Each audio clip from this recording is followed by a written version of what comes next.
तो इसमें कुछ है तो कुछ नहीं, लेकिन इन्होंने दिखाना है, देश की जनता को दिखाना है कि हम कितने स्वच्छ हैं। हालांकि ये मतलब कि जिनको इनको अरेस्ट करना चाहिए था उनसे तो इन्होंने बॉन्ड ले लिए। अब तो स्कीम भी खत्म हो गई, अब तो बॉन्ड भी नहीं इनको कोई दे सकता।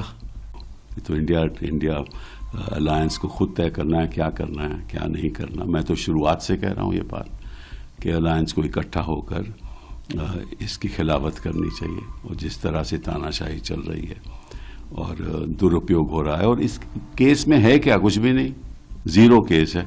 क्योंकि आप एक गवाह बुला लो, पहली स्टेटमेंट वो कहता है कि मुझे साहब कुछ नहीं मालूम, दूसरी स्टेटमेंट में कुछ कहा कि हाँ थोड़ा सा ये मुझे मालूम है, फिर तीसरी स्टेटमेंट होती है, फिर चौथी स्टेटमेंट होती है, फिर पांचवी स्टेटमेंट में कहता है कि हाँ साहब मुझे इन्होंने कहा था कि ऐसे ऐसे पैसे पहुंचा दो, ठीक है। फिर वो अप्रूवर बन जाता है, उसको बेल भी पहले मिल जाती है, फिर अप्रूवर बन जाता है।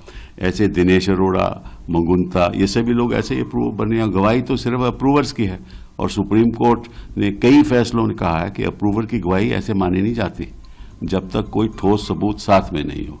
तो साथ में तो वैसा भी कोई सबूत नहीं है, और ये भी सारी सेक्शन 50 PMLA की स्टेटमेंट्स हैं। तो इसमें कुछ है तो कुछ नहीं, लेकिन इन्होंने दिखाना है, देश की जनता को दिखाना है कि हम कितने स्वच्छ हैं। हालांकि ये मतलब कि जिनको इनको अरेस्ट करना चाहिए था उनसे तो उन्होंने बॉन्ड ले लिए। अब तो स्कीम भी खत्म हो गई, अब तो बॉन्ड भी नहीं इनको कोई दे सकता, ठीक है ना। तो ये सब ये तमाशा है, इस देश का लोकतंत्र का तमाशा हो गया है। केजरीवाल को अरेस्ट किया, एनफोर्समेंट डायरेक्टरेट ने आपको समझा और केजरीवाल ने आपको रिमूव किया, कैसे देख रहे हैं जो कल ये तो होना ही था।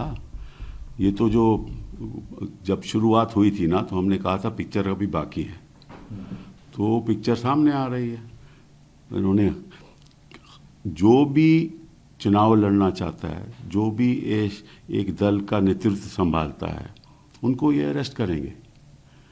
अभी देखो उन्होंने कविता को कर लिया, पहले हेमंत सोरेन को करा, अब केजरीवाल जी को कर लिया, अब राघव चड्ढा की बारी है, हाँ।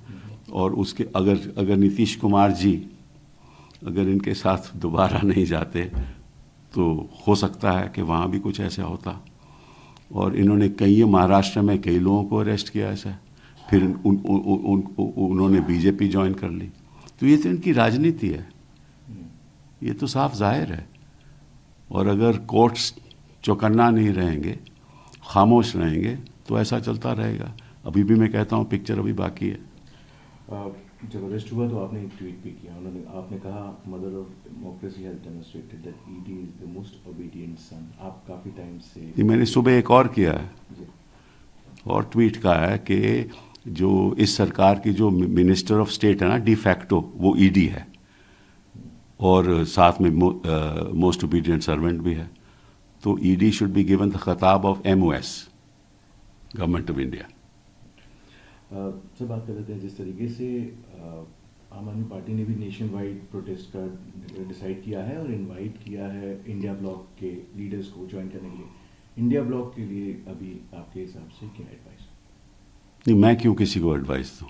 तो इंडिया अलायंस को खुद तय करना है क्या करना है क्या नहीं करना। मैं तो शुरुआत से कह रहा हूँ ये बात कि अलायंस को इकट्ठा होकर इसकी खिलाफत करनी चाहिए। और जिस तरह से तानाशाही चल रही है और दुरुपयोग हो रहा है, और इस केस में है क्या, कुछ भी नहीं, जीरो केस है। क्योंकि आप एक गवाह बुला लो, पहली स्टेटमेंट वो कहता है कि मुझे साहब कुछ नहीं मालूम, दूसरी स्टेटमेंट में कुछ कहा कि हाँ थोड़ा सा ये मुझे मालूम है, फिर तीसरी स्टेटमेंट होती है, फिर चौथी स्टेटमेंट होती है, फिर पांचवी स्टेटमेंट में कहता है कि हाँ साहब मुझे इन्होंने कहा था कि ऐसे ऐसे पैसे पहुंचा दो, ठीक है।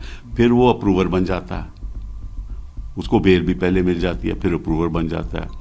ऐसे दिनेश अरोड़ा, मंगुंता, ये सभी लोग ऐसे ही अप्रूवर बने। गवाही तो सिर्फ अप्रूवर्स की है, और सुप्रीम कोर्ट ने कई फैसलों ने कहा है कि अप्रूवर की गवाही ऐसे मानी नहीं जाती जब तक कोई ठोस सबूत साथ में नहीं हो। तो साथ में तो वैसा भी कोई सबूत नहीं है, और ये भी सारी सेक्शन 50 PMLA की स्टेटमेंट्स हैं। तो इसमें कुछ है तो कुछ नहीं, लेकिन इन्होंने दिखाना है, देश की जनता को दिखाना है कि हम कितने स्वच्छ हैं। हालांकि ये मतलब कि जिनको इनको अरेस्ट करना चाहिए था उनसे तो उन्होंने बॉन्ड ले लिए। अब तो स्कीम भी खत्म हो गई, अब तो बॉन्ड भी नहीं इनको कोई दे सकता।